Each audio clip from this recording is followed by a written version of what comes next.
everyone, and welcome back to the I Don't Know Running podcast, where we share our experiences that make running fun and sometimes not so fun. I'm Lewis, and I'm a self-admitted lazy ultra runner. And you're not retired? Not retired. Oh, well, you haven't started running yet, but I'm Mitch. I hate snow. Oh, yeah. And ice. And ice. It was messy. So I had to run in the snow for the first, we've been really, I don't know, it depends how you look at it, lucky this year in January. Well, we were, midway plus through January, and it has not been a bad year. Yesterday it felt like running in sand, and then today I ran in Holland snowmelt, so. Good to go. I What did you get in? 16. 16. So what was that, like 4-ish? It was a bunch of loops. 5? We went up and down all the roads. I don't know. Just it's a little bit different. It's about 3 miles for one loop. If you do the out and back and all that stuff. Okay. So you had 5 plus then. Yeah. Gotcha. Okay. Cool. Well, I did not get out as usual, but I say that just to say, yeah, things are happening. I will get going. We've ordered the strides. Last week we said when we got off the air or finishing up the podcast, we would get that ordered, and we did. Got it ordered. So did you get a ship date? It's yes, and it is. I will say that we will be started very quick.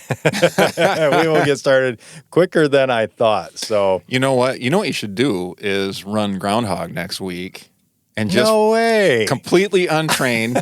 No way. And do a marathon. How Let's see. cool would that be? I have not ran in, let's say, October, November, December, January. So 3.5 months. I know. Minimum. Probably 4.5 and months. Then, you'd probably still beat me. I don't know about that. I know, but maybe not. And then you would have to come out and do how many laps is it? 6. 6. You'd have to come out and do a 7th. No. You'd have to come out and do a 7th loop. Okay. Let's do it. No, I'm still not doing it. Whatever it takes to make you uncomfortable. There are things that, number one, I've said don't follow my training schedule. This is one of those things that I wouldn't do because it is literally something that could hurt you. So no, that's not going to happen. However, you don't know until you try. Oh my goodness. Well, speaking of Groundhog, let's jump into who we have joining us today on the podcast. Been on the show or been on the podcast with us before. Has directed more than 50 races. Almost 50 of those have been marathons, and currently actively directing 4 of them. Don Kern, thanks for joining us. Hey, it's great to be here. Yeah, we got with, last time it was a lot of fun, especially leading into Groundhog, to have Don on when we were live on location. We got a little bit of a snippet of like, hey, how did Groundhog get started? We didn't really touch much on other things. And one of the big things that Don does and has started is the Grand Rapids Marathon. We briefly brushed on it, but not a lot else. And so we would love to dive into that a little bit. What was the first, or when was the first Grand Rapids Marathon? Well, the first Grand Rapids Marathon was on Halloween 2004. Okay. And but realistically, you got to go back before that. It all started at a brewery, which is where a lot of things have started in my life. Good and bad. But yeah, good and bad. But we were sitting there drinking some beers at Founders back when they were up in the Brassworks building, and they had a stout release party happening on a Friday night in December. And it was $20. You got a T-shirt, you got a beer, and you got a little bit of food. And I said the difference between that and a run is a run. And so I sent an email to Sean, my buddy, and said, hey, what do you think about making the Sean and Don 5K? And so we laid out a course right downtown Grand Rapids, starting by the Fish Ladder, went under the roads and everything. We got a 5K course downtown Grand Rapids without ever crossing a street. It was kind of awesome. Oh, wow. And then it snowed like heck that night, and it was like the 9th of December or something. It was a Friday night. It was dark. It was snow up to your butts. And we ran the best 5K that day, I think, came in at like 22 minutes or something. It was from a guy that normally runs 15. Oh, my goodness. And so, that was kind of just a little off-the-wall piece of baloney that we did. And then we started at the Hair of the Frog later on that winter, and they had some nature trails out beyond the brewery there. And April 13th, Friday the 13th, Good Friday the next year, we put on a little 5.5K. We couldn't get back to the bar in 5K. So I was like, where does 5.5 come and we from? just made it longer. It's the Frogger 5.5K, and we did that. And it was just like, your entry fee got you 2 beers and a T-shirt, and we didn't make any money. We didn't plan on it. We were just having fun. Invited all our friends, and we had, 45 people that time. And we'd do these little off-the-wall things. We did the gate crasher when they first put the trail around behind where the dump used to be. We did little baloney marathon. Because you went through the gate, or literally? You had to kind of like jump over the gate in order to get funny. through because it was still fenced off and everything. But we did a 5K out there and went and we did a Cinco de Mayo run for the border. And because we were talking after the Irish Jig, and the little Mexican David Castillo said, hey, they do an Irish Jig for St. Patrick's Day. We should do a run for the border for Cinco de Mayo. Well, it just so happens the Rio Grande runs right through the middle of Grand Rapids. Oh, yeah. And so we finished by crossing the Rio Grande. We started out at the bike bridge out there on Indian Mounds, drove them down to the Adobe restaurant, shoved them all in the back of Sean's big van, took all the seats out of it, opened the door. That was a start. You had to get across the Rio Grande to finish. Oh, my goodness. No marked route or anything like that. Really? So it's all off-the-wall stuff. And then they started paving all these things and started building Millennium Park, and they paved the trail out through the woods beyond the riverboat down there. And we're out running. It's like, hey, you know what? We could get a half marathon out of this. We'll do it twice, do a marathon. Well, next thing you know, we're just like cooking, making plans, trying to figure out what to do. So this is when? What year? This was the end of 2003. Okay. And, and Millennium Park was brand new. They were in the process of building it. And so we just kind of like said, hey, let's see about doing a marathon. And we kind of like got a little confab with our running club buddies and figured out when we were going to do it and how we were going to handle it. And we started talking to the park people, and we started talking to this person and that person to find out what do you got to do. And truthfully, it's not, there's nothing hard about putting on a marathon. Now, there's a lot of pieces, but every one of the pieces is pretty easy. And it's like, okay, you got to have a shirt, right? You can buy shirts. You can do that, and there's screen printers everywhere.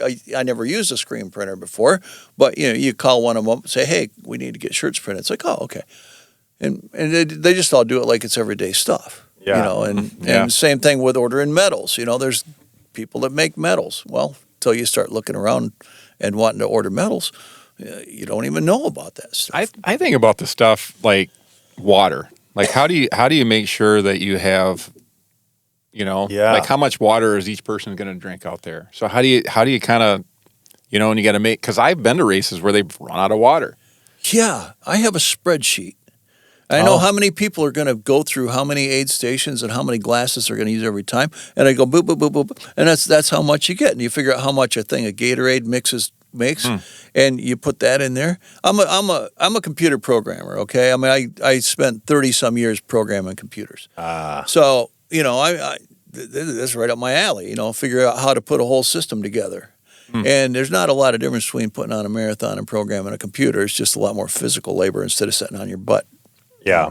It does help that you run races too, because then you know what you want to see when you're out there. So for me, like I can tell the difference between a good race or a well put on race and one that's not put on so well. You can tell a difference between a race that's put on by a runner and a race that's put on by an institution like a bank or a newspaper or that sort of thing. Yeah, I just think like if they don't reach out to, every organization has to have a runner in it that has done. I say that loosely. Like most every organization's got to have a runner. If you're not reaching out to the runner in the organization to help put on a race like that, you are failing. Yeah, indeed. 'Cause there's a lot. We talked before. We jumped on here. 20 years down the road, because we're coming up on 20, right? Right. For the Grand Rapids Marathon. 20 years down the road, I don't think you either remember how hard it was, or you just were able to, maybe it's your personality, that you're able to like plow through and just get stuff done. But like Mitch and I, one of the things we've talked about is like, we have talked about it for a few years now, putting on a race. And one thing or another, just life either gets in the way and we don't, or whatever. But this year we're like, man, we really should do this. And with having the I Don't Know Running podcast, we're like, man, that would be a lot of fun. Put that race on. We don't care the size. We just want to get together, have some fun. And so we started thinking of, all right, what does it take? And we're like, well, we're having Don on. We should just throw it at him and just say, hey, what does it take? And not to say, tell us how to do it, but I think it's easy for you, who is way down the road of having started, to forget, or you have forgotten. To me, it seems like how hard it's got to be. It's not just simpler. Everybody would do it. Well, there's a lot to it. I won't say there's not a lot to it. But I'll tell you what, you talk about stuff I forgot. I remember so much detail about that first year. I was doing something brand new. And Grand Rapids, I am an instigator, okay? I mean, anybody knows me very well knows that I'm one of those guys. Both of you are. Well, I think that's true. But I can remember all this stuff. But you know what I did? I called people. I knew Randy Stepp over at Running Fit. Mm-hmm. He'd put on the Martian Marathon, and he'd been putting on events in Woodstock and all those things. He'd been putting on events for years. I called him up. I said, Randy, what do you think? Because I met him. I met him actually. He was setting up the finish line for the first year he did the Martian over there. Oh. And when they lengthened his spring training race out to a full marathon.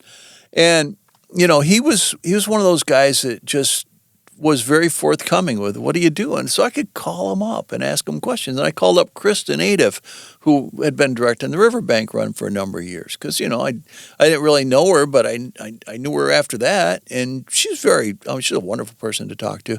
There's guys with expertise out there. And I have people calling me saying, hey, Don, what do I have to do?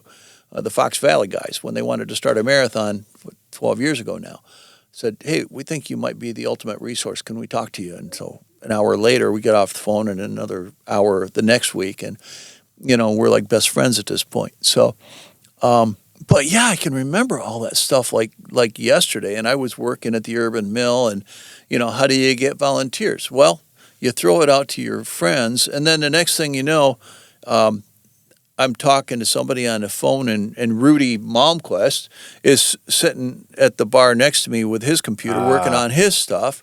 And he said, did you say something about there being a marathon in Grand Rapids? And, well, next thing I know, I got the Mars Hill Running Club doing one of my aid stations, because those guys are just like, and there's a lot of runners there. Yeah. In fact, about, some good share of my staff came from Mars Hill. Okay. Good share of them came from Grand Rapids Running Club. And, so the people we hang out with just got in the middle of it. We threw it up in the air. It turned into sunshine. It was amazing. And so, there's all just those little organic things. You start talking to your runner friends. Next thing you know, it says, hey, I want to help out with, Lynn Osterhaus, one of the gals I ran with. Hey, I want to run your volunteers. And Kathy Hussey says, hey, I'll do pickup for you. And it's like, well, okay. Rick Gansey says, we should have pace teams. I said, pace, we're going to have like 900 people. We don't even know how many we're going to have at that point. It's going to be a little tiny race. So you had pace teams from the day one? We did the first year. Wow. Well, I do, not to interrupt too much, but I think that's unique that Grand Rapids does celebrity pace teams. It's not like just Boston qualifying times. It's like odd times. Like, it's not even, it's like hey, it's not 3:20. It's roughly like every 15 minutes. It's like, it's pi at 3.14. It's like Lance Armstrong pace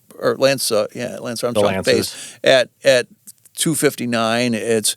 It's George Bush is at 3:44. We're Oprah at 4:29. It's like roughly every 15 minutes. That's neat, though. I do like it. It is very unique. I haven't seen another race because everybody else is like very specific. Yeah. It's like either every 5 minutes on the big ones or every 15 on others. Yeah. Because those numbers, I mean, honestly, they really don't mean a whole lot. It's like an 11-minute pace, a 12-minute pace, whatever. If you want to break 3, I guess it's nice to have a 3-hour marathon, or you want to break 4, it's nice to have a 4-hour. But honestly, in today's age, it's more fun to just have like times like that where because with have fun watches with and things like that, just have fun with it. I think it's good to have the pace groups because it's like we have paced a lot, and it's always nice to get in with a group. And we have had several people say, you know what, it was so nice to just turn off and just follow you guys because we knew this was the pace. But it doesn't really matter. Like if somebody's trying to break, let's say 3:30, and you have a 3:35 or a 3 whatever, you can still run with that group for a long time. You're just going to have to negative split, which is the way you should do it anyway in a race. Or, it's just a good reference point. So that is really neat that you did something a little different. Who came up with that idea of like a celebrity? That was Rick Gansey. Oh, We were out running. We're out on we used to run a route called the Butterfly. It ran out O'Brien to where there's this butterfly up on a tree, like a metal butterfly up there. Huh. And it was like a 17-mile round trip. And he's like, we should have pace teams. And I said something like, no. And something like no. Yeah, well, it started with a word before that. But anyway, and then somebody started smacking me and saying, you're not listening to people. It's like, well, anyway, so Rick comes up the next time it came up in conversation, says, we could do it based on celebrities. And it's like, whoa, okay, I like this. It's going to work. Okay, because now it's not just like everybody else is trying to do. Now this is Grand Rapids. This is our unique thing. And Rick is still organizing these celebrity pace teams. Oh, awesome. And so he's been doing this ever since we started, and he's just into it. He's one of the creative guys behind what we do, and he's also the guy who came up with the pickle juice. Oh, yeah, I was just going to ask that. So I think you started having pickle juice before you started seeing it at other races. I see it at a lot of races now, and you can buy it, just pickle juice. Well, and I will tell you, it started in Detroit, actually. What happened is Rick is a big Giants fan. He and his best friend Bob are from New York, and so they're Giants. Well, the Giants had a hot weather game coming up, so they're like sipping on pickle juice the day before because there's a lot of salt, a lot of electrolytes in this stuff, and they were going to cramp up if they didn't be careful, So he comes into, we're staying at a friend's cousin's place over in Detroit. The whole group of us were over there. It was a year before Grand Rapids started, so it's the last time I ran Detroit before a few years ago. But anyway, so we're over there in Detroit. Rick comes in sipping on this jar of pickle juice. Well, so we got all done with it. I wrote a story about it and put it on my website. And so it's a legend of Dr. Rick and the pickle juice. Well, then, like the second year of Grand Rapids, this outfit down in Texas started bottling pickle juice. Wait, you did it? You had it the first year? We didn't have it the first year. It was the second year. Oh, I see. But the first year we were still trying to figure out what we were doing.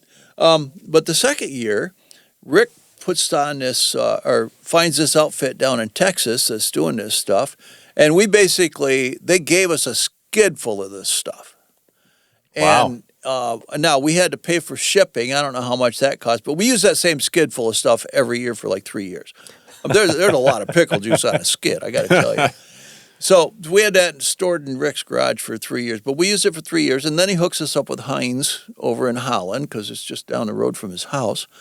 And so we got pickle juice. And and he's actually had articles about pickle juice on like 3 different continents. Yeah, I've seen that. I was trying to think where I've read that, but I don't think it was the original story you did. It was much later than that. I read about that. Well, it's been in Runner's World. It's been in Michigan Runner, of course. It was published down in South America. It's been published in like a half a dozen places, and Rick just gets all kinds of credit for doing that kind of stuff. He kind of made himself Dr. Pickle Juice. Yeah, I know that's his nickname, or at least that's what Rudy always calls him. Yeah, but, yeah.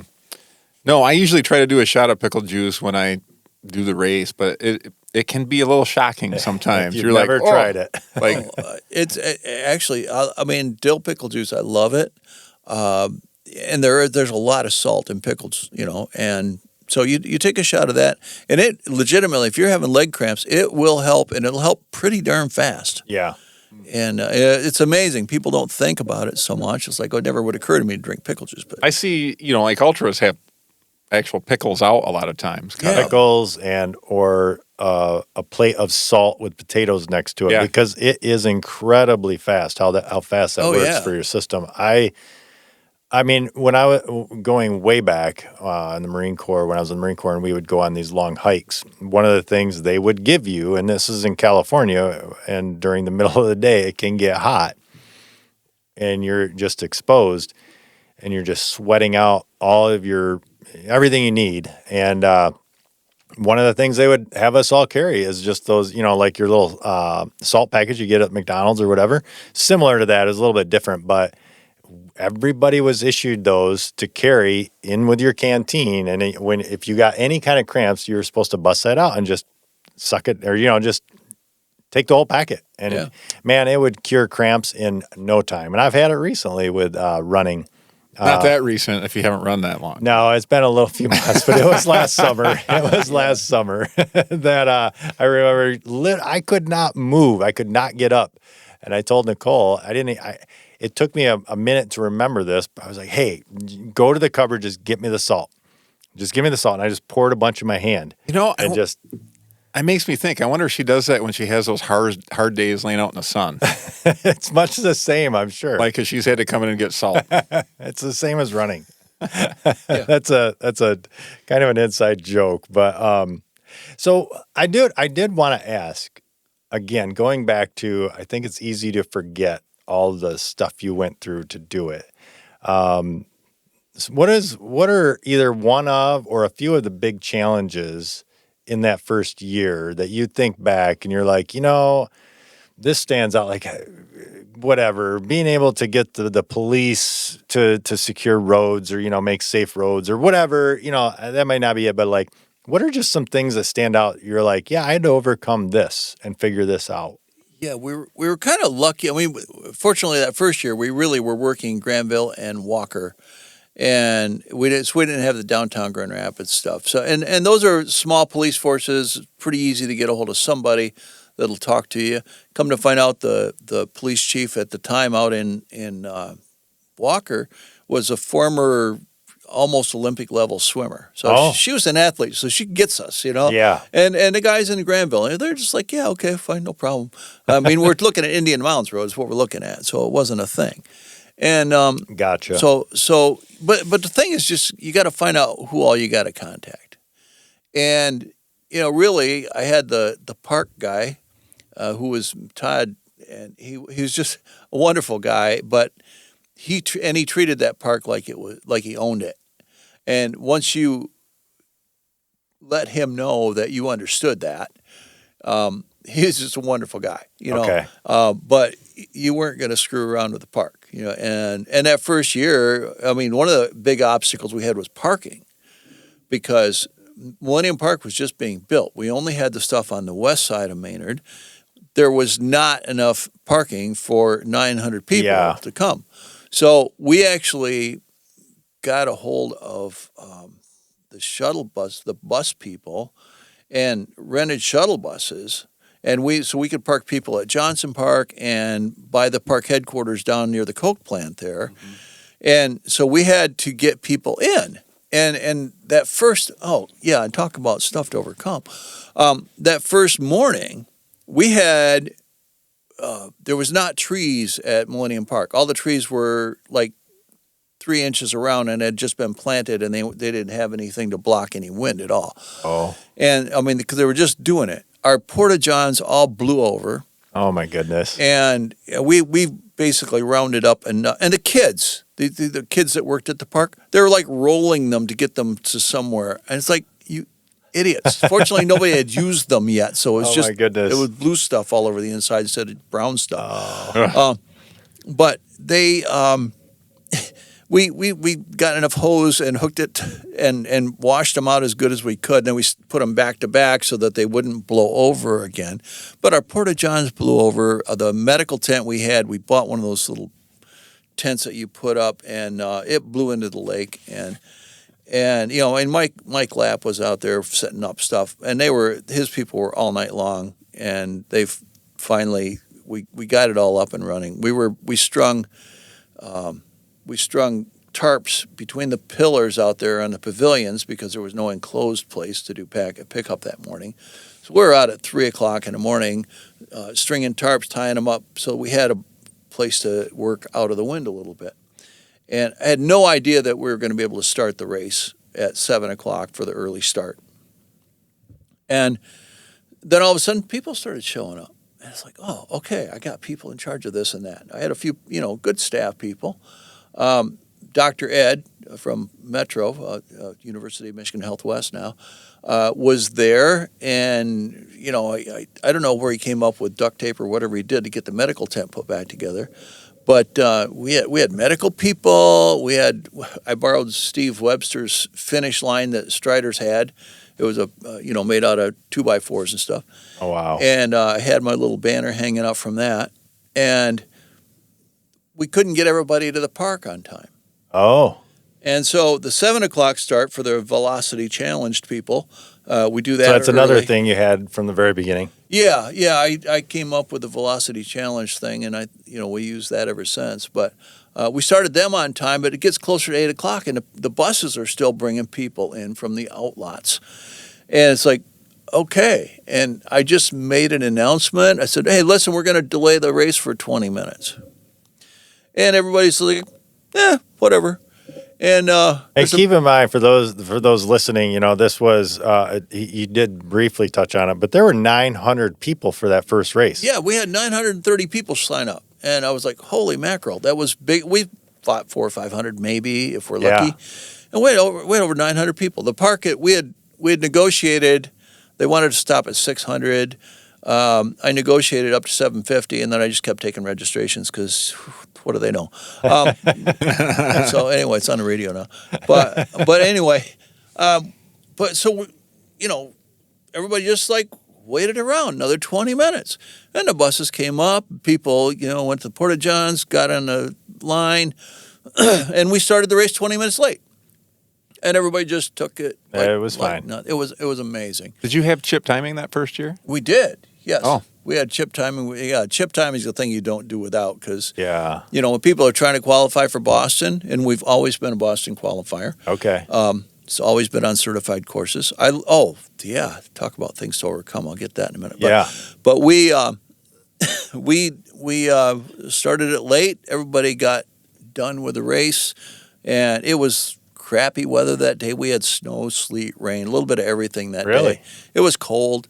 It was nasty. It was like the worst weather one we've had in the 19 years we've been doing it. Wow. And so anyway, but we did a certified course, and that is one of the things that had to be overcome. Okay. When you talk about that, you really want to. I mean, if you're going to have a marathon, it needs to be certified so that people can qualify for Boston. Otherwise, why would they bother to show up for a marathon distance? Yeah. Yeah. And so I didn't know how to do that. I didn't know if I could afford to do that. So I got on the USATF website, learned how to certify courses, how to measure them, how to set up a calibration course. This was the first year? First year, yeah. Wow. And so I learned how to get a course certified and draw the maps and fill out all the paperwork and find the elevations and everything, send it to the state certifier. He reviews it, sends back a bunch of questions, say, hey, you need to add this and this and this. And it worked out great. It was a little time consuming. You got to measure the course a couple times. You got to mark it, and then you got to record your marks and everything else, draw all the maps on one sheet of paper. And so you could hand it to somebody and say, here, go lay the course out. And that probably was the biggest thing I had to do. The most difficult thing I had to do.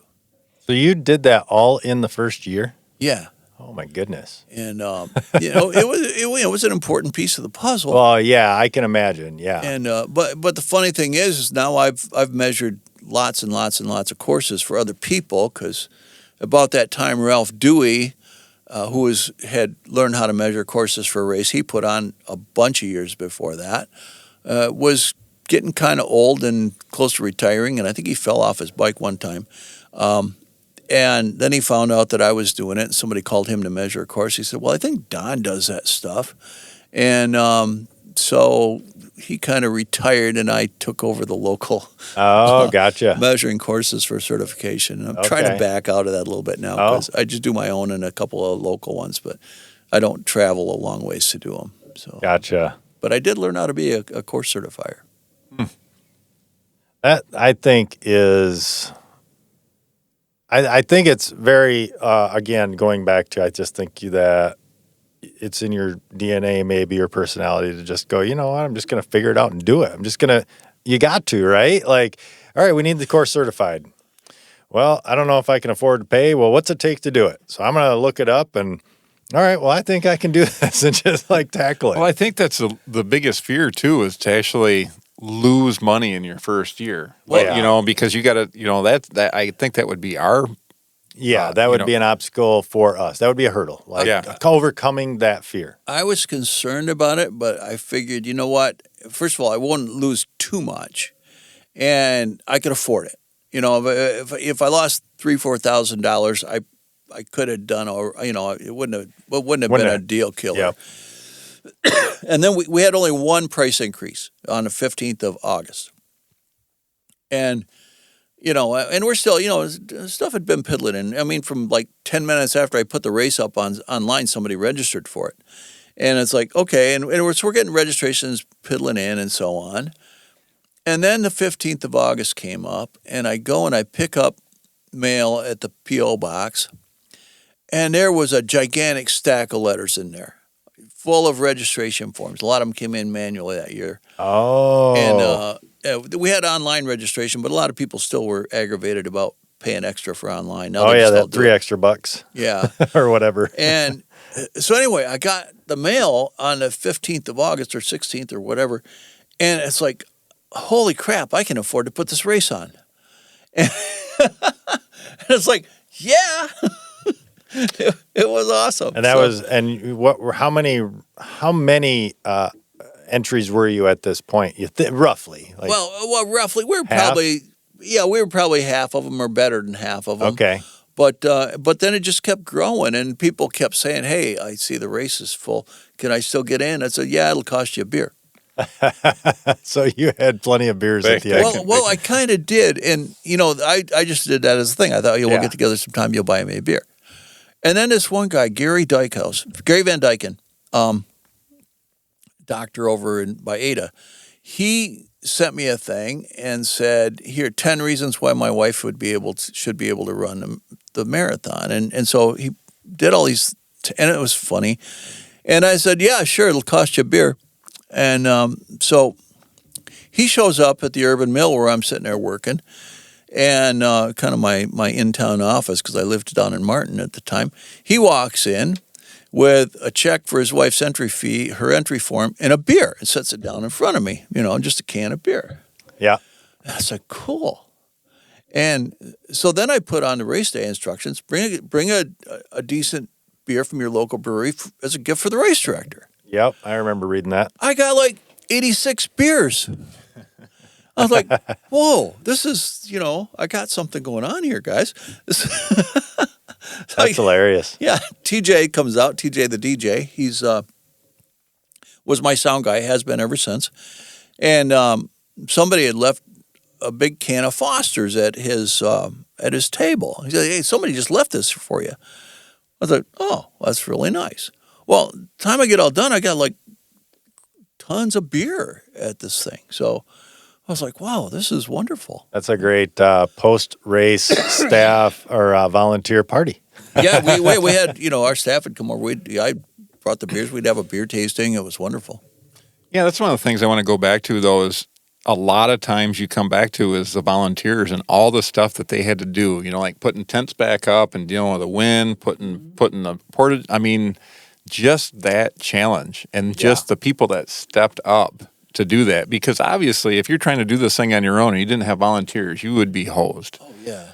I mean, and it's got to be fun. Like, I've heard a lot of fun stories about, you know, volunteers doing crazy stuff. And we talked about that last week when we were first talking. But, you know, Clint was going to put on a marathon the night before the race. Yeah. You know, and that's just funny to me. Like, to actually be able to do that. The staff was going to go out and run this thing one year like on the night before the marathon, and it's like, and it didn't make me very happy because I need those guys to be kind of awake the next day, and well, they kind of canned that deal almost last minute, but they were going to go out and do that stuff, and Rudy and I were just talking about it the other day, and it's like, man, he was really happy that they decided not to, but they did it the next week. They did it the next week, and then I think I did a half marathon with them one year, but they kind of made it a tradition for a little while, it seems like. Yeah, the week before? It was the week, we did it the week after. Okay. Yeah. So, and but didn't it eventually evolve to the week before? Well, the staff has always run the marathon a couple weeks before. Oh, a couple weeks, okay. Yeah, and that's just a staff run, but gotcha. Clint set up, and they were doing a midnight run.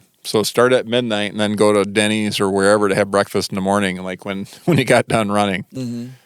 It's fun staying up all night. Yeah. Yeah, once in a while. Yeah. I don't want to make a habit of it. No. We briefly touched on this as well on the first time, but I would like to talk about, because, you just bringing it up to volunteers, like, it is a huge part of a race. It's something that we've talked about, like we enjoy doing. Yeah, it's fun. It's great to be involved and support local races. What is when you look at a like Grand Rapids coming up this year? How many volunteers do you have for that? Well, we'll have 800 or 900. Wow. Volunteers. 800 or 900 volunteers. And you have a volunteer coordinator on staff. That's all they do is Yeah, she's been Stephanie's been doing it for us for 2-3 years now. We had Ethan, we had Lynn before that. But we use a lot of groups, like the track team and the cheerleading squad, and Denny Scully's got a bunch of homeschool kids, kind of independent cross-country team. Okay. They actually come out the day after the marathon. Oh, okay. And they come to my house, and we totally unload everything, wash out, wipe out the bins, do everything, and everything gets put away so that the day after the marathon, we're parking in my garage with both cars the day after the marathon, because it's, we just need that. But there's a lot of different school groups. We've probably got 20 groups. Every aid station has a group. There's like 11 aid stations, and every one of those has its own group taking care of stuff. Dan Drosky's got his team out there for, all day long, 2 shifts worth, because they're in out and back, and they're at mile 5.5 and mile, almost mile 23, 24. I always see him out there. Yeah, it's past 24, actually. Is that right? Is that right where... After you come out of the dump. That's what I was thinking. In and out of the dump there, yeah. Yeah. Okay. Well, it's not the dump anymore, but... No, it's a Serengeti. The Serengeti. We call it Serengeti. I gotta say, that is the worst part of that race. It's like no man's land. On the way back, especially. It's not bad awful. on the way out because you're still fresh, but on the way back, it's like, oh my... And there's nothing out there. There's nobody out there. There's nothing out there, but I don't seem to mind it. It's funny, getting through that little section, you're talking about the little U where you go in and out. Yeah. I don't mind that. It's actually, for me, when I get out of that onto the road. Yeah, even though you're closer... When you get to the road, it's good, but it's just that little for me, it's the opposite. I don't mind the dump, like the Serengeti, or whatever we're calling it now, but I don't mind that little U. It's when I get out of that, knowing, I still have a mile before I'm really to the home stretch, where I can see the finish. On the bike path there, after you've come out of the dump and you go another like 300-400 yards, and there's mile 25. And then it's like, okay. But then you've got a mile. So then from that point, you've got about 700 yards. You see a lot of... Oh, no, more than that. You probably have about 3/4 of a mile before you can see you're hitting the home stretch, right, where you can see the finish. It's fun. That section is fun. I've run Grand Rapids a lot of times, but that section is... You pass a lot of people walking at that point. That's where you see a lot of people... crashing out too fast and are just trying to get home. In that section, that's where Nicole's famous quote was when we came up, and she came, I'm not going to say what she said, but she cursed a little bit. You guys were out with the velocity challenge, and you were clowns. Yeah. And when you're not wearing your normal gear and you're just trying to be... I dressed as a clown 3 years in a row, and what I found in that race, you can start out a happy clown, and you can finish. And she was not a so happy. She was not a happy clown at the end, but People are deathly that afraid wasn't of a clown? clowns. Okay. You know- I didn't know who. Yeah. I knew him. my but wife. that was your wife. I didn't know that. Yep. Yeah, and then the first year I did it with David, and then that last year we did it, everybody was like, there was all this clown scare, and like, Yeah. are you still gonna do it? Like, yeah. And David didn't. I always Nicole thought did. clowns were supposed to be funny. I don't know. Yeah. It's just one of those. Yeah. Yeah. But it is funny. People I do never have a got the phobia. scary thing, whatever. Yeah, people definitely, like, I went into an aid station to get water, and the girl like pulled her hat over her face, and I thought she was kidding, but she was deathly afraid. I'm like, ooh, that's not good. Yeah. Yeah. You better to just give them some Well, space. I gave her some space. It's Yeah, like, all and right, move on. we better move. You don't want my balloon? Okay. Well, I'm going to give it to the next person. Are you a good clown or a bad clown? Right. Well, I dressed as an evil clown. You did. I think that's more fun. Yeah. Okay. Well, really quickly before we move on, I do want to ask so the first year, we're going back almost 20 years now. Well, 20 years this fall from the first Grand Rapids. When did so you put this on, it is a success. You have overcome some hurdles. You've learned some stuff, and boom. How soon, because just like when you run your first ultra or your marathon, there's always that like window of like how long it takes before you go, I want to do that again. So with RDing, race directing, how soon did you go, you know what? I want to do something. I want to do another one. I'm not talking Grand Rapids, because at that point I think you're like, all right, we're going to do this next year. But when did you go, I want to do another race. I want to come up with Groundhog or whatever. Yeah. Well, yeah, you're right. First of all, I knew Grand Rapids was there to stay when we did it the first time. Yep. There was no doubt about that. But then the next one was just accidental. It was Groundhog. And okay. And in 2012, we decided to go to Punxsutawney, Pennsylvania, just because it was on one of our Grand Rapids Marathon posters. We had this bucket list poster, and it had crossed off run a marathon, but it had a whole list of other things, like 4 or 5 columns worth of stuff. One of the things was see Punxsutawney Phil on Groundhog Day. I don't know who put that on the list, but the people that created the poster. For Grand Rapids. For Grand Rapids. And I had it hanging up, and I was walked by it, and it happened to catch my eye, and it's like, hey, you know what? That's like next week. I wonder if anybody wants. I didn't have anything going on, so I wonder if anybody wants to go to Punxsutawney, just road tripping, just for the hell of it. So we take off to Punxsutawney the next week. Me and TJ and a couple other guys, and one of my lifetime guys, Dave Theory-Young from down in Kalamazoo, and another friend, and we road trip to Punxsutawney. And I thought maybe there'll be a 5K. I'll get a really cool T-shirt, something just for fun. Nothing, no races at all. But we went to the whole groundhog thing. We watched them pull a gigantic rat out of a stump with a bunch of guys wearing tuxedos and baloney like that. Big hats. It was And awesome, big hats. And, we picked up a case of Groundhog Brew from St. Mary's Brewery there. And we on the way home, decided we need to have a Groundhog Day marathon. And so, and I got Millennium Park, which is awesome. We can run the whole thing inside the park. We can do it like the movie where you live the same day over and over and over again.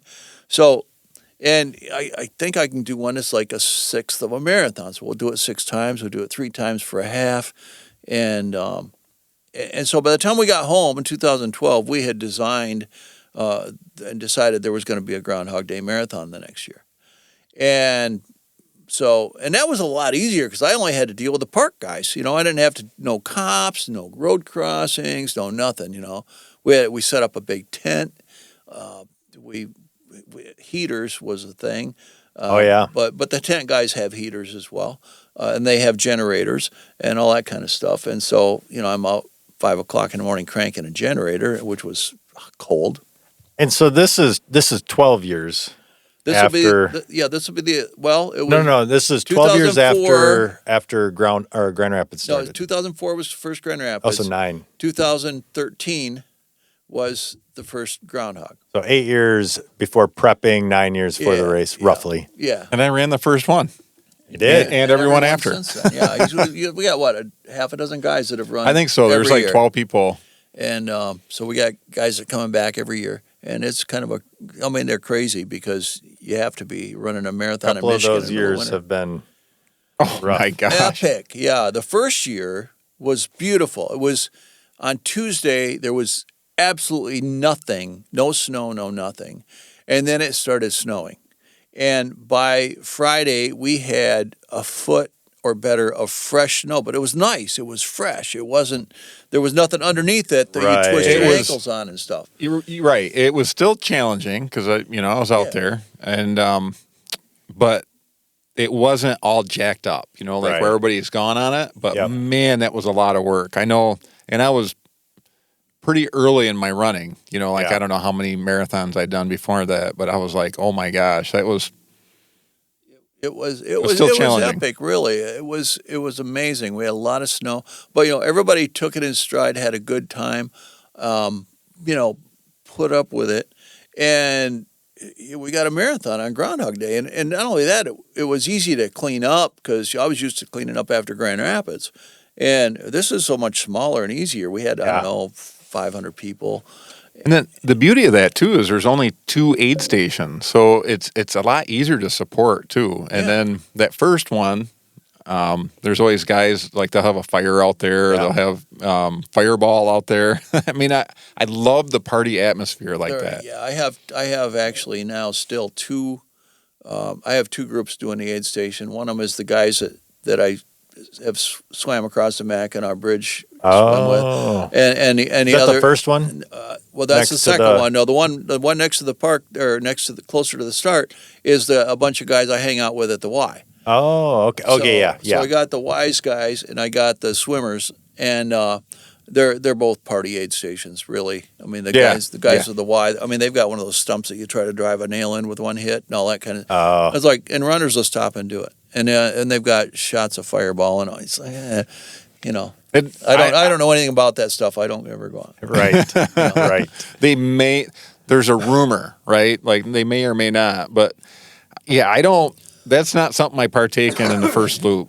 I know Brian can, but man, for me, that just messes with my stomach early on, and I don't. Yeah. Yeah, Don't you need want to that. do that on your last lap, not on your first one. Right. So speaking of which, let's jump into that. We have Groundhog coming up. That's next week. Next week, yeah, Next this coming Friday and Saturday, and when we started this really cool. It's like the world's, well, maybe not the world's only, but there aren't very darn many 1/6 marathons. Well, we call it the championship. Yeah, it's the World 1/6 Championship 1/6 marathon. Yeah. So come out Friday night Yes. and run.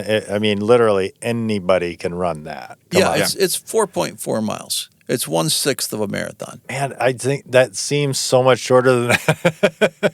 There's a But lot yeah, of you can. because I've been doing that I didn't do it every year, but for the last 7 or 8 years, Maybe I that'll do kick off my Running. There you Good. go. the 1/6. Yeah.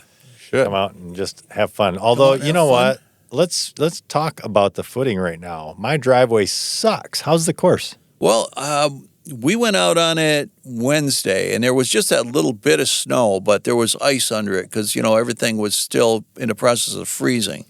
So it was a little slippery underneath. I think it's probably better now that we've gotten a couple inches of stuff, and people have actually been on it, and there'll be some frozen footprints, so we have a little more traction. I hope it doesn't get too bad. Yeah. But, it looks to me like we're going to get enough snow over the next week that it's going to give us enough so we've got footing without it being real slippery. You're still going to have to be careful out there. Yeah, But, I usually I've seen a lot of people use the Yak Tracks, or I think for me, screws in the shoes are the best thing for that Much kind better, of thing. yeah. Just get some really short sheet metal screws, and or you can buy the official running ones at Gazelle or Strider's or something. But Yeah, they're sheet metal screws, you can buy a box of them for $100 for like $3. Yeah. And they'll last you through a lot of pairs of shoes. They do. Well, that's good on the footing note. I know last year wasn't a bad year, but it was tough. Challenging. It was It's always challenging. Yeah. Yeah. There was one year I can't remember. I couldn't go a 13-minute mile, and then I fell like 5 times. The second year, 2014, was the worst because that one it started snowing the first weekend of December, and it never stopped. And we got a bunch of fresh snow during race week, but everything under it was that stuff that's all gnarled up from people's footprints, and it's ankle twisty and terrible. Oh my gosh, and I got my butt handed to me that year. I mean, people were pissed. Very few people finished. It was one of those. If you finished that year, you were elite. Yeah. Or stubborn. But I had this one girl who's kind of a fast runner. She gets all done. Now, if you look at the website, there's like 5 or 6 different places that say, it's the Michigan in the middle of winter. This could really suck. And I don't care. She chewed me out. She ran one loop. She chewed me out and went home. She left a message on my phone chewing me out. She sent me an email chewing me out. And she posted on Facebook chewing me out. And it's like, okay. And so I just like copied and pasted from the website. It's like, see this? I told you this is going to be like. You chewed me out 4 times now. Yeah. Anyway, she's a friend at this point. But but anyway, I was like, I didn't lie to you, you know? I mean, this could suck. And it has, you know? Yeah. And you could fall on your butt and you could twist an ankle. And, you know, we got ambulances. We'll be good. But... You know, it's just like, geez. I think, you know, that's the other thing, too, is you've been able to have that race just the way it fell, even through COVID. I don't think you had to cancel. No, 2020, there was a lot of people in 2020 that this was the only marathon shirt they got that year. Oh, yeah. Because of course I ran that year, too, but we had to keep the tent open. I remember that, too, and it got so stinking cold in there. 2021. Yeah. We only put... Not in 2020, yeah. We put 2020 2 sides on a tent. You could, yeah, and everybody's wearing, you know, you had to wear a mask walking in there, and you had to wear a mask walking up to, you know, just to stay within the guidelines. Regulations. We were trying to be careful. We're outdoors, though, really, realistically. We kept the sides of the tent open. We had extra heaters. We managed to not freeze, and staff even, you know, because the staff is just there all day. And we had a little off to the side 10 by 10 pop-up, so we could kind of be enclosed, and we had a little stove in there cooking some sandwiches and stuff, but typically, you know, like at the finish, everybody gathers. There's always beer at the finish, you know, and it was just so challenging that year. You know, like it was depressing for everybody because you couldn't just hang out. Yeah, we always have it's a great after party. We hang out. We drink. Yeah. A little bit. Sometimes we drink more than a little bit, and it's just a fun thing to do. Yeah, and I do want to point that out. That's what I do like about your races, though, is like Grand Rapids has a great finish line, and I've done a lot of races. And how often do you, you have beer and chili at the finish line or beer and hot dogs at the finish line? That's fantastic. Yeah. And then like They're the same free. thing with... You know, I mean, your first beer at least is free, and after that... Yeah, and Groundhog, the same thing. Sometimes I'm a little cold after freezing like that, so I might have one, and it just gets me colder, but I love that we can go in there and do that, and you hang out for a little bit afterwards. And it's nice, you know, I just think of, you know, the individual that got a little upset over the first, you know, year she ran it, and I just think, you know, in today's landscape of marathons out there are, if you want, you do, well, 2 things. Number one, you got to pay attention to what you're signing up for, because there are so many marathons now that you can go and run and pick your poison. Do you want flat and fast? Do you want hilly and hard? Do you want to run through a trail? You know, do you want to run in the middle of winter in Michigan, you know, in the worst possible conditions? Because like Groundhog is a lot of times what you get, and you get to do it 6 times over each year, you know? I mean, you do have to pay attention because there are loads of marathons. But with that said, I love the fact that like a Groundhog Marathon, go out there and challenge yourself. This is a great one of those things where it's not the same as every other road marathon. But you know, you think about that too, and the course changes every loop, because we ran it yesterday together, or last year, and then it was that section right along the river. The first loop through that, oh my gosh, that was hard because it was so jumbled up. But after, you know, like the 4th and 5th loop, it's like, you know what, I'm starting to get footing. Well, you guys had a pretty good path back down on that after 3 or 4 loops of it, you know. Or you start to find your rhythm on it even. Yeah. You're like, all right, here's a section that works for me for this section, even though it might not be the entire length of the river. But like I remember one that stands out there was a tire track or something off on the left side as you ran down it. And I'm like, all right, that actually works for like 2 laps. And then everybody else figured it out and And they they tore it jacked apart. it. But it worked for a couple of laps, right? And then it changes, like you say.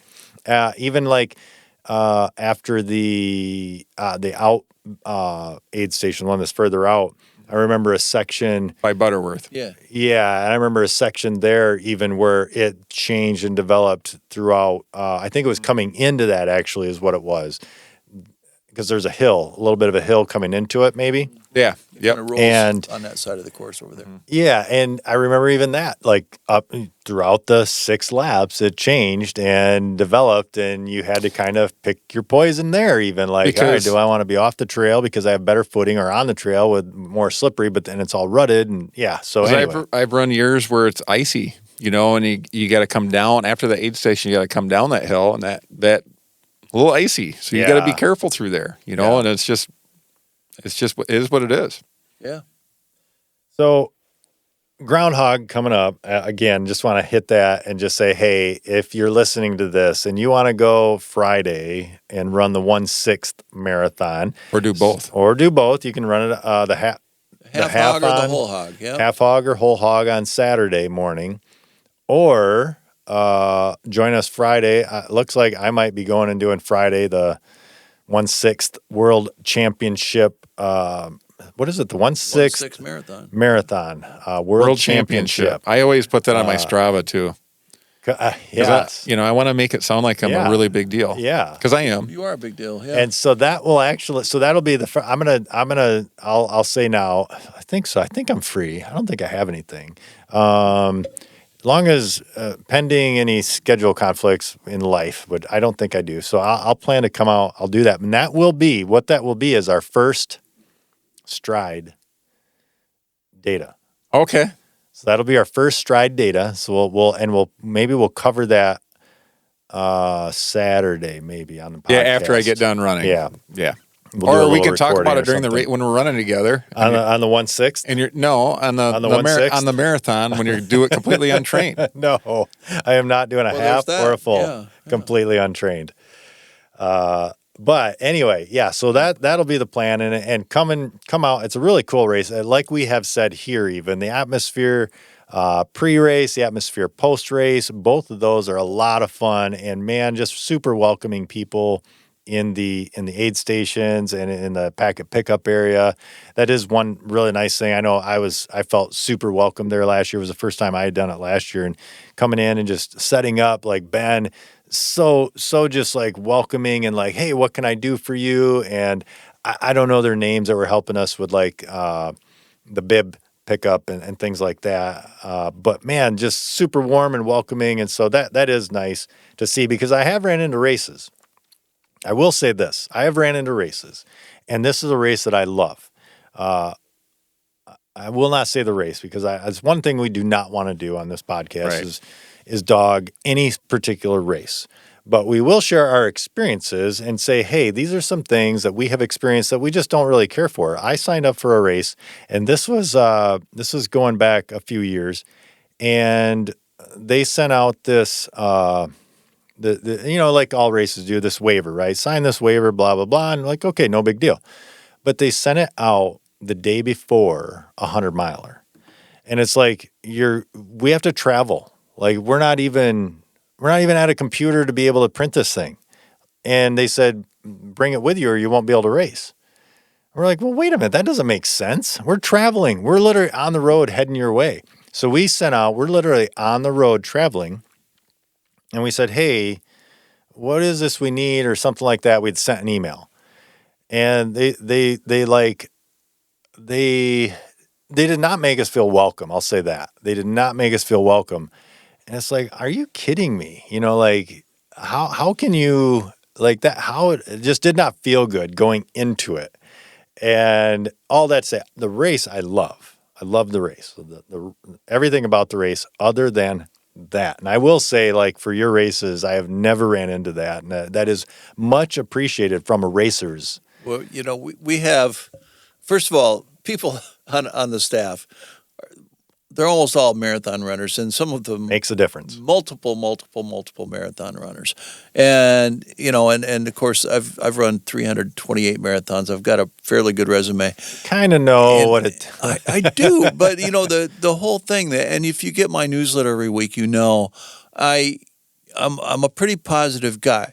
And I like to share stories with people, but I also like to encourage people. And I don't care if you are one of the super slow people or one of the super fast people. You're going to know that people, when you come to this race, love you. And, because we're runners. I mean, we hang out with runners. We sleep with runners. It's just part of what we are. Yeah. It's our whole environment. It's what we do.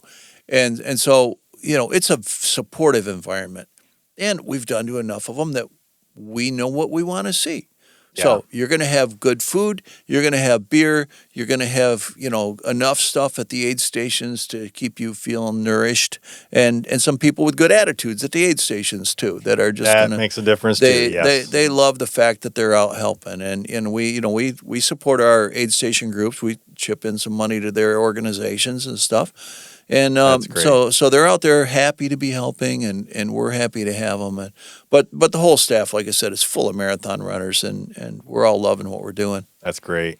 We will say this too: if you're coming for the 1/6, bring a headlamp. Yeah, you do need a headlamp for that.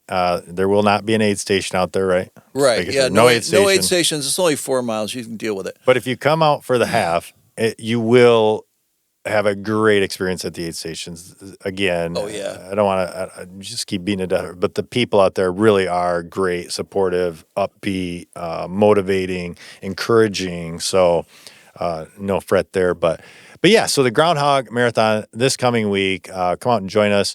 One final question as we wrap this up, and this can be unless you have something, Mitch, but feel free to jump in. But what of all the races, because you've done a lot, not running, but race directing. Well, two things. Number one, I want to put it out. So we want to do this race. Are you willing to help us? Like, if can we lean on you to hey, Don, how do we get this race off the ground? Oh yeah, Sweet. Well, I consult on this stuff all the time. Sweet. I'm an we expert, will tap right? into that. I would say after this long, but. One of the things, when you look back on the 50-plus races that you've RD'd, almost nearly all of them marathon distance, what is one of the biggest takeaways, or maybe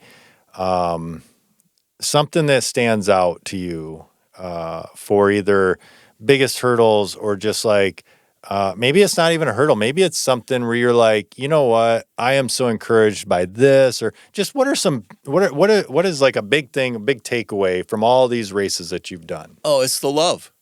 I like these people. I mean, I have people Grand Rapids Marathon Day, 'cause I'm out there hugging people, shaking hands, and everything, and I'll have 5 people that day just telling me they love me, or that they love my emails, or that they, they're crossing a finish line. Are you Don? It's these people know that we care. Yeah. And they care about us. And they come to our marathons. They know who the staff is. They know who's doing what. They know that Ken's been out laying the course out. They know that Rick has got the pickle juice going on, and the pace teams, and they know people. They know that we're all there. We love them. They love us, and we're out there to give them the best experience ever. So it's just that whole feeling that we get from putting this stuff together, and that's why we keep doing it. We just love it. It all makes it worth it in the end. Indeed. Yeah. Indeed. But I had one last question too, though. Is what's the most participants you've had in a marathon?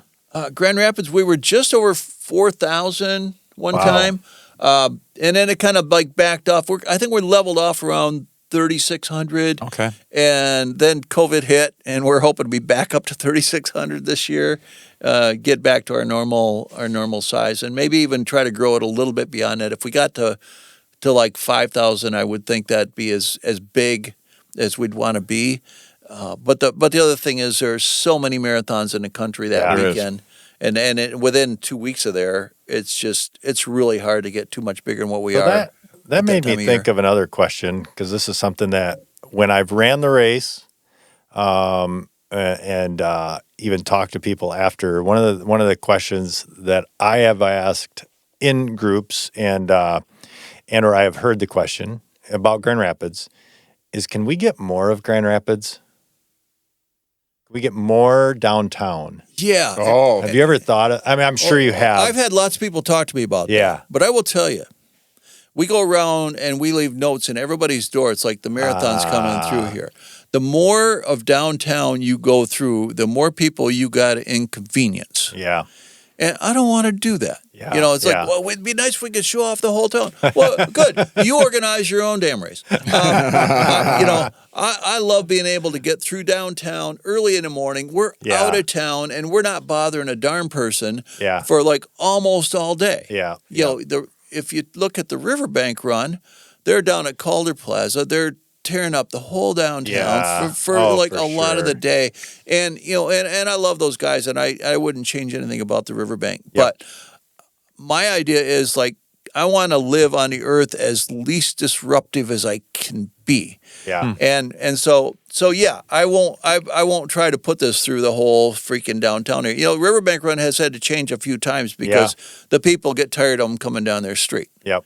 And like they used to come down Marion Street a little bit, and then which is a nice wide street on the west side. It's about the only wide street on the west side, except for people got tired of it, so they started going back through the zoo again, and they started going this way and that way, and they've changed that a few times over the years because of that. Yep. And so I was like, I want to stay out of people's houses. I want to not disrupt people getting out of town and getting to work and all that kind of stuff. That's for sure. I've been at races where they get a little impatient, and then you got people getting angry. Yeah. So I see that part for sure. I just think of, man, it would be fun to go up Michigan Hill. To have that at the beginning or end of a race. How is that fun? Oh my goch, it would be awesome. Yeah, and until an ambulance has to get to the hospital. Well, yeah, there are logistics that don't allow that. But when I've ran it for training runs. We could fit in Coke Plant Hill as part of it. Well, there we go. Well, yeah, we could run up and down that. Nobody's up there. Right. There we go. Sounds like a plan in place. Mile 25 up at the top of that hill. Oh, my goodness, yes. Yeah. I love it. Oh, people. You could actually take out. No, you couldn't quite take out. You could get some of those angry emails again.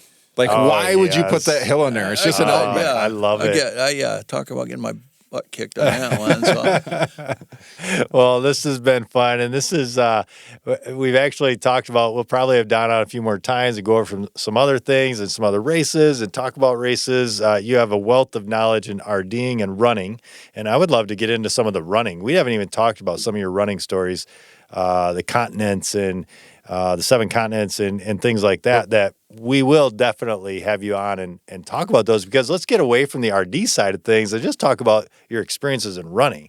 That's a lot of experience. Yeah, I've been a few places. Yeah. But we're going to save that. We are going to save that for another time.